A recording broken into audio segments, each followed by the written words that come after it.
Hello, this is Joe Pryor with the virtualrealestateteam.com in Oklahoma City, a part of Redbud Realty and Associates, and welcome to 2012. Well, 2011 for Oklahoma City was a pretty good year, I think, compared to the rest of the country. We held our own in value. We had good sales, especially in the fourth quarter. Our median price was the same overall in Oklahoma City. Some markets actually were up. Our percentage of sales were up from last year, 6 to 7%. So very stable, very, very good. However, we ended the year in a very, very strange fashion. We ended the year with very low inventory. I mean, very low inventory. Even before we got to the end of December, we were about 25% down in listing inventory from the previous year. And that's a lot. I haven't seen that in a long, long time, if forever. And part of that is, I think, twofold. Number one, if you were priced right, if you were in the right price range, your house sold. But more often than not, it didn't sell because it wasn't priced properly. And believe me, price is everything when it comes to selling a home. You can talk about location, condition of property. All those things are certainly important in real estate, but it all adds up that it makes a price either right or wrong, putting in all the factors. Now, what was interesting is on the 31st and the 1st, we lost another 10% of our inventory just on those 2 days. That's an incredible amount of expired listings.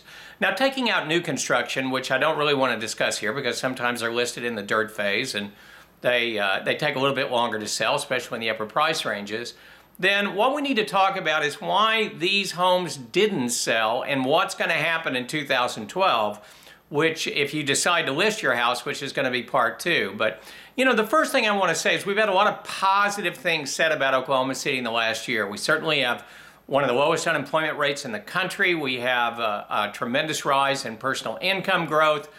We didn't have the mortgage meltdown that came from the bubble, so a lot of good things. But I think people took this news and just kind of ran with it.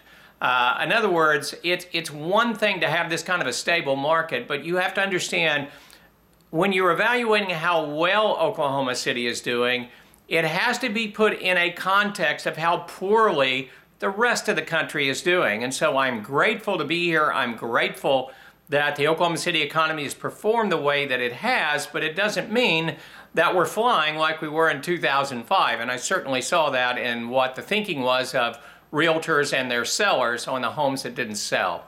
So as we go into 2012 and as we go into the next video, the question is, if you were one of those people that homes did not sell, are you going to either be able to stay in the home and make the payments and be happy where you are, or if you really do have to sell or need to sell, what are the things that you ought to look for in 2012 in a realtor and in the proper pricing and the proper way of going about getting your house sold in your best interest?